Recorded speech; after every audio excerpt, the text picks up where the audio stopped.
أكبر الله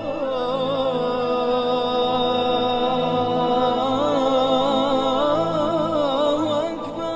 الحمد للہ رب العالمین والصلاة والسلام علی سید المرسلین وعلی آلہ وصحبہ اجمعین۔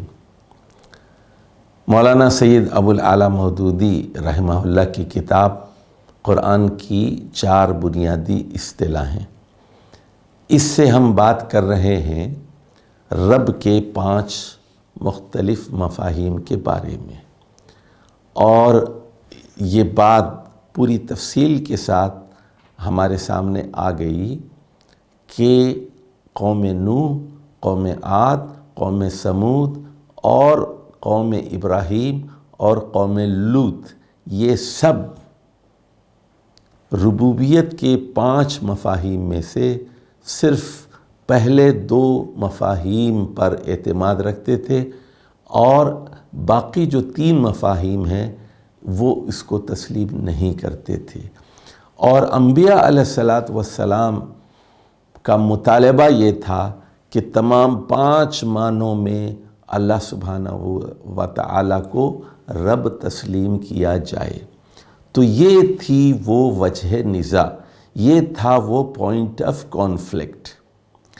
اب آج کی گفتگو میں ہم جائزہ لیں گے حضرت شعیب علیہ السلام کی قوم کا۔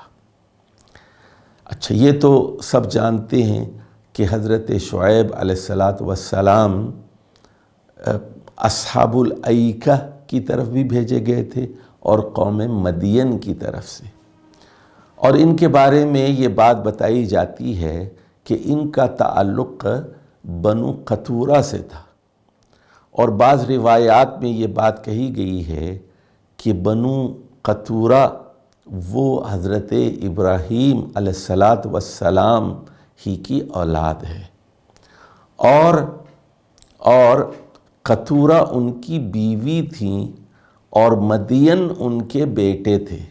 یعنی ابراہیم علیہ السلام کی 3 شاخیں ہو گئی، ایک حضرت اسماعیل کی اولاد بنی اسماعیل، ایک حضرت اسحاق اور ان کے بیٹے حضرت یعقوب کی اولاد اور ان کے 12 بیٹے جو بنی اسرائیل کہلاتے ہیں، اور ایک تیسری بیوی قطورہ کی اولاد جو بنو قطورہ کہلاتی ہے، اور انہی کی نسل سے حضرت شعیب علیہ السلام ہیں، اور ان کا زمانہ غالباً 1400 قبل مسیح ہے، حضرت موسیٰ علیہ السلام کے زمانے سے ذرا پہلے۔ اچھا، اب ذرا دیکھیے کہ یہاں ان کی قوم کے ساتھ مناظرہ ہوا، مکالمہ ہوا، بحث ہوئی، تو یہ جاننے کی کوشش کریں گے کہ سبب اختلاف کیا تھا، وجہ نزاع کیا تھی، اور پوائنٹ آف ڈس ایگریمنٹ کیا تھا، یہ ہم جاننے کی کوشش کریں گے۔ دیکھیے، ان کی گمراہی بھی بالکل وہی تھی، اور یعنی آج کی زبان میں، آج 20ویں اور 21ویں صدی میں اس کو کہتے ہیں سیکولرزم۔ سیکولرزم کیا چیز ہے ذرا سمجھ لیجئے۔ یہ جو قوم شعیب تھی یہ 100% ایک سیکولر قوم تھی۔ وہ یہ کہتی تھی کہ دینی معاملات جو ان کے خیال میں دین ہے، دین ایک محدود تصور تھا ان کے پاس، اس میں مذہب کی پیروی کی جانی چاہیے۔ قوم شعیب ایک مسلمان قوم تھی۔ حضرت شعیب کے مخالفین وہ اللہ کو مانتے تھے، وہ مومن تھے وہ، لیکن سوچئے وہ کس معنی میں شرک کرتے تھے اور ربوبیت کا کیا محدود مفہوم لیا کرتے تھے، اس کو سمجھنا ہے۔ سیکولرزم کیا چیز ہے؟ یہ ہے کہ مذہب کو گھر کی حد تک محدود رکھو، مذہب کو مسجد تک، مندر تک، چرچ تک، سینیگوگ تک اور بدھ مت کے مندروں تک محدود رکھو۔ سیاست میں، حکومت میں، تمدن میں اور تہذیب میں اس کا کوئی تعلق نہیں ہے۔ یعنی مذہب کا لباس سے کوئی تعلق نہیں ہے، مذہب کا ستر و حجاب سے کوئی تعلق نہیں ہے، مذہب کا شادی بیاہ سے کوئی تعلق نہیں ہے، مذہب کا زکوٰۃ سے کوئی تعلق نہیں ہونا چاہیے، مذہب کا معیشت سے، سود سے، حرام ذریعہ آمدنی سے کوئی تعلق نہیں ہونا چاہیے۔ مذہب نام ہے صرف پوجا پاٹ کا، عبادت کا۔ گھروں میں پوجا کر لیجئے، گھروں میں آپ روزہ رکھنا ہے رکھ لیجئے، ہمیں کوئی اعتراض نہیں ہے، لیکن سیاست میں اللہ کا عمل دخل نہیں ہو سکتا۔ یہ ہے نظریہ سیکولرزم، جو یعنی پچھلے 100 سالوں میں اور بالخصوص فرانسیسی انقلاب کے بعد بڑی شد و مد کے ساتھ دنیا پر چھانے لگا، اور آج دنیا کی اکثریت اس نظریے کو تسلیم کرتی ہے کہ سیاست میں، معیشت میں، اقتصاد میں، معاشرت میں، شادی بیاہ میں، لباس میں، تمدن و تہذیب میں کسی مذہب اور کسی خدا کا عمل دخل نہیں ہونا چاہیے۔ خدا کو محدود کر دو گھر تک، خدا کو محدود کر دو صرف اور صرف مذہبی عبادت گاہوں تک۔ اب دیکھیے ذرا قرآن مجید کی زبان سے سمجھنے کی کوشش کرتے ہیں کہ قوم شعیب کیا کہا کرتی تھی۔ وَإِلَى مَدْيَنَ أَخَاهُمْ شُعَيْبًا، اور ہم نے مدین کی قوم کی طرف حضرت شعیب کو رسول بنا کر بھیجا۔ قَالَ يَا قَوْمِ اعْبُدُوا اللَّهَ، حضرت شعیب نے کہا اے میری قوم کے لوگو، اعبدوا اللہ، اللہ کی عبادت کرو، ما لکم من الہ غیرہ۔ دیکھیے الہ کے لفظ پر غور کیجئے، تم لوگوں کے لیے اللہ کے علاوہ کوئی الہ نہیں ہے، ما لکم من الہ غیرہ۔ قد جاءتکم بینۃ من ربکم، دیکھیے رب پر غور کیجئے، بلا شبہ تم لوگوں کے پاس تمہارے رب کی طرف سے ایک بینہ آ گئی ہے، ایک روشن دلیل آ گئی ہے، ایک کرسٹل کلیئر ایویڈنس، بالکل غیر مبہم دلیل، بینہ تمہارے پاس آ گئی ہے۔ غور فرمائیے، ادھر دیکھیے، یہاں 3 لفظوں پہ غور کیجئے۔ پہلا کیا کہہ رہے ہیں؟ یا قومی، اے میری قوم کے لوگوں، اعبدوا اللہ، عبادت کا لفظ، اعبدوا اللہ، یہ بہت اہم لفظ ہے عبادت کا، مزید گفتگو آگے چل کر ہوگی۔ نمبر 2، ما لکم من الہ غیرہ، دوسرا لفظ کیا ہے؟ الہ کا لفظ ہے، الہ کا لفظ ہے، تم لوگوں کے لیے اللہ کے علاوہ کوئی الہ نہیں ہے۔ تیسرا جو لفظ آ رہا ہے رب کا، قد جاءتکم بینۃ من ربکم۔ اچھا اب دیکھیں، اب یہ رب کون ہے؟ رب کا یہاں مفہوم ذرا سمجھیے آپ۔ نمبر 1 وہ کہہ رہے ہیں فَأَوْفُوا الْكَيْلَ وَالْمِيزَانَ، ترازو میں اور ماپ میں پورا دو۔ اگر 1 لیٹر دودھ ہے تو پون لیٹر مت دو، پورا 1 لیٹر دو۔ اگر 1 کلو چینی دے رہے ہیں آپ، پوری 1 کلو دو۔ یعنی ماپنے میں، ماپنے کا کیا مطلب ہے؟ کیل کا والیوم، حجم، والیوم میں پورا دو۔ اور میزان کا کیا مطلب ہے؟ ویٹ، وزن میں پورا دو۔ دیکھیے یہاں کون سا مطالبہ ہے؟ دنیاوی معاملات میں اللہ کے احکامات کو تسلیم کرو۔ پھر کیا وہ کہہ رہے ہیں؟ وَلَا تَبْخَسُوا النَّاسَ أَشْيَاءَهُمْ، لوگوں کو کم نہ دو، ڈنڈی مت مارو، کمی نہ دو ان کو، پورا دو ان کو۔ تیسری بات وہ کیا کریں؟ وَلَا تُفْسِدُوا الْأَرْضَ بَعْدَ إِصْلَاحِهَا، اصلاح ہونے کے بعد زمین پر فساد برپا نہ کرو۔ یہ دیکھیے ذرا بات کو سمجھیے، یہاں رب کا کیا مطلب ہے؟ تمہارے معاشی معاملات اللہ کی ہدایت کے مطابق ہونا چاہیے۔ صرف کلمہ پڑھنے سے بات پوری نہیں ہوگی، صرف نماز پڑھنے سے بات پوری نہیں ہوگی، پوجا پاٹ کرنے سے اور مراسم عبودیت ادا کرنے سے بات پوری نہیں ہوگی۔ تم لوگوں کے لیے ضروری ہے کہ معاشی معاملات میں بھی اللہ تعالیٰ کو حاکم، شارع، لا گیور تسلیم کرو، پورا ناپو، پورا تولو، پورا ماپو، اور لوگوں کو کمی نہ دو، زمین پر اصلاح کے بعد فساد برپا نہ کرو۔ ذالکم خیر لکم ان کنتم مؤمنین۔ اب دیکھیے یہاں یہ جملہ بہت اہم ہے، اگر آپ یہ جملہ نہیں سمجھیں گے تو قوم شعیب کو نہیں سمجھ سکیں گے، آپ قرآن کو نہیں سمجھ سکیں گے۔ وہ کہہ رہے ہیں، یہ حضرت شعیب کہہ رہے ہیں یہ تمہارے لیے بہتر ہے اگر تم فی الواقع مومن ہو۔ ان کا دعویٰ کیا تھا قوم شعیب کا؟ ہم مومن ہیں، مسلمان ہیں، ہم ایمان لاتے ہیں۔ ان کنتم مومن کہہ رہے ہیں اگر تم صحیح معنی میں مومن ہو تو پھر صرف نماز سے کام نہیں چلے گا، صرف روزے سے کام نہیں چلے گا، تمہیں ناپ تول میں بھی اللہ کے احکامات کو ماننا پڑے گا۔ یہاں پر بات کیا ہو رہی ہے؟ دنیا کے تمام امور اللہ کی ربوبیت کے ماتحت ہونا چاہیے۔ یہاں رب کا مطلب کیا ہے؟ لا گیور، شارع، حاکم، جو آپ کو ناپ تول کے احکام بھی دیتا ہے۔ وَأَقِيمُوا الْوَزْنَ بِالْقِسْطِ وَلَا تُخْسِرُوا الْمِيزَانَ۔ اچھا، اب اس کے بعد دیکھیے آگے چل کر ارشاد ہوتا ہے وَإِنْ كَانَ طَائِفَةٌ مِّنْكُمْ آمَنُوا بِالَّذِي أُرْسِلْتُ بِهِ وَطَائِفَةٌ لَمْ يُؤْمِنُوا، اور اگر معاملہ یہ ہے کہ تم میں سے ایک گروہ ان تعلیمات کو جو مجھے دے کر بھیجی گئی ہیں ان پر ایمان لاتا ہے، اور ایک گروہ ایسا ہے جو مجھے دی گئی تعلیمات پر ایمان نہیں لاتا، فَاصْبِرُوا حَتَّى يَحْكُمَ اللَّهُ بَيْنَنَا، یہاں تک کہ تم انتظار کرو جب تک کہ اللہ تعالی ہمارے درمیان فیصلہ نہیں کرتا۔ حَتَّى يَحْكُمَ اللَّهُ بَيْنَنَا، یعنی اب عذاب آنے والا ہے، اب ہوگا یہ کہ کافر مار دیے جائیں گے اور مسلمان جو صحیح معنی میں مسلمان ہیں وہ بچا لیے جائیں گے۔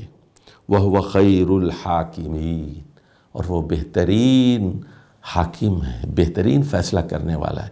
دیکھیے یہاں حاکمین کا لفظ آ گیا ہے، وہ حکم دیتا ہے۔ کس چیز کا حکم دیتا ہے؟ یہ بھی کہتا ہے کہ ایک خدا کو مانو، ایک کی عبادت کرو، عبد اللہ، اور کسی اور الہ کو تسلیم نہ کرو، اور وہی رب ہے۔ اس کے ساتھ یہ بھی کہتا ہے ڈنڈی مت مارو، کم مت تولو، کم نہ ناپو، کم نہ ماپو، اور وہ خیر الحاکمین ہے، خیر الحاکمین ہے، یعنی اس کا قانون بہترین قانون ہے، اس کے پاس پورے اختیارات ہیں، وہ قوم کو ہلاک کر سکتے ہیں، اور کیا اس نے؟ قوم شعیب میں جو کفر کرنے والے تھے ان کو ہلاک کیا۔ یاد رکھیے یہ کون تھے جو ہلاک کیے گئے تھے؟ یہ کون تھے؟ یہ وہی لوگ تھے جو دعویٰ کر رہے تھے کہ ہم مومن ہیں، یہ مومن ہونے کا دعویٰ کر رہے تھے، یہ مسلمان ہونے کا دعویٰ کر رہے تھے، لیکن وہ ڈنڈی مارتے تھے، چوری کرتے تھے، استحصال کرتے تھے، غریب کو اور غریب بناتے تھے۔ اللہ کا عذاب ان پر نازل ہوا، اور وہ خیر الحاکمین ہے، خیر الحاکمین ہے۔ اچھا، اب ذرا دوسری آیات دیکھیے سورہ ہود کی، سورہ ہود کی آیت نمبر 85، 86، 87، ذرا ان کا جائزہ لیتے ہیں۔ اب یہ بہت اہم ہے، اگر آپ یہ ان آیات کو سمجھ جائیں گے تو سیکولرزم کو سمجھیں گے، آپ سیکولرزم کے صحیح مفہوم کو آپ سمجھیں گے، اور یہ سمجھیں گے کہ حضرت شعیب علیہ السلام اور ان کی ہلاک شدہ جو قوم تھی جس کو اللہ تعالیٰ نے ہلاک کیا، ان دونوں کے درمیان اختلاف کے اسباب کیا تھے، کانفلکٹ کیا تھی، اور وجہ نزاع کیا تھی، یہ سمجھیں گے آپ۔ حضرت شعیب نے کہا وَيَا قَوْمِي أَوْفُوا الْمِكْيَالَ وَالْمِيزَانَ بِالْقِسْطِ، بالقسط، اے میری قوم کے لوگوں، انصاف کے مطابق ٹھیک ٹھیک ماپو اور تولو، حجم بھی پورا ہو، وزن بھی پورا ہو، حجم بھی پورا ہو اور وزن بھی پورا ہو، یعنی والیوم بھی پورا دو اور ویٹ بھی پورے کے پورا ادا کرو۔ وَلَا تَبْخَسُوا النَّاسَ أَشْيَاءَهُمْ، اور لوگوں کو ان کے مال میں گھاٹا مت دو۔ وَلَا تَبْخَسُوا النَّاسَ أَشْيَاءَهُمْ وَلَا تَعْثَوْا فِي الْأَرْضِ مُفْسِدِينَ، اور زمین میں فساد برپا مت کرو، فساد برپا مت کرو۔ اب ایک خاص ترکیب آ رہی ہے، پورے قرآن میں صرف ایک جگہ یہ ترکیب استعمال ہوئی ہے، بقیت اللہ، بقیت اللہ۔ بقیت اللہ کا مطلب ہے اللہ کا بچایا ہوا حلال۔ بقیت اللہ خیر لکم ان کنتم مؤمنین، اب دیکھیے ان کا دعویٰ کیا تھا، ہم پکے مومن ہیں، ہم اللہ پر ایمان رکھتے ہیں. یہ ہلاک شدہ قوم تھی جس کو ہلاک کیا گیا، ان کا دعویٰ کیا تھا؟ مومن. تو حضرت شعیب کہہ رہے ہیں اگر تم سچے معنی میں مومن ہو جیسا کہ تمہارا دعویٰ ہے تو پھر بقیت اللہ خیر لکم، یہ 10% جو منافع حلال ہے اللہ کا بچایا ہوا ہے یہ زیادہ بہتر ہے. یعنی آپ نے ایک چیز 100 روپے میں خریدی، آپ نے 110 میں بیچی، حلال ہے، یہ بقیت اللہ ہے.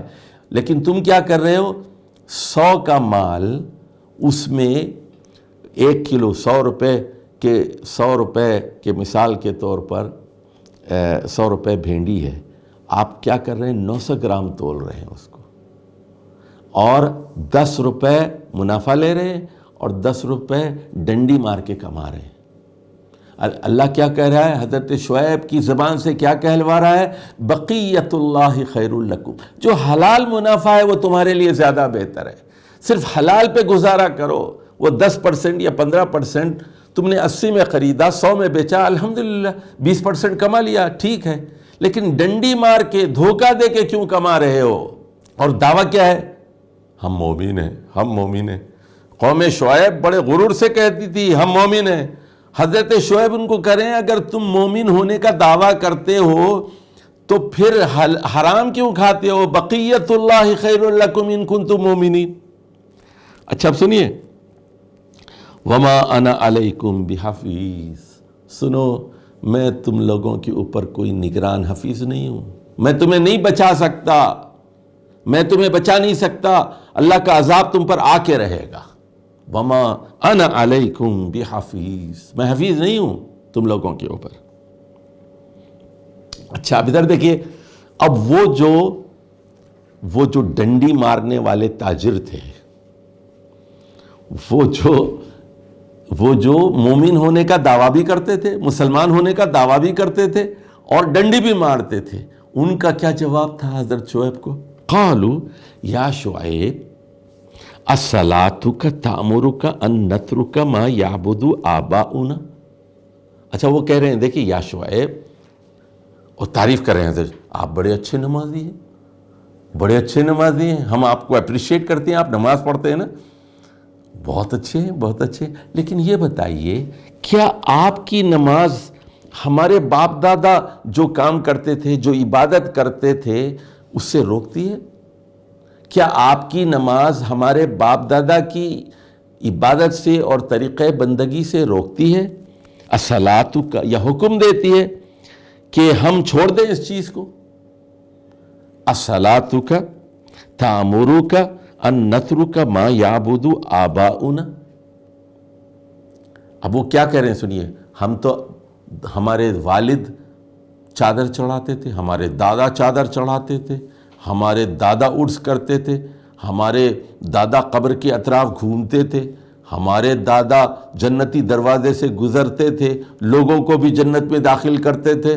آپ تو اچھے آدمی ہیں، نمازی آدمی ہیں، دیندار آدمی ہیں، کیا آپ کی نماز یہ حکم دیتی ہے کہ ہم جو باپ دادا کے زمانے سے بدعات کر رہے ہیں وہ نہ کریں، وہ چھوڑ دیں؟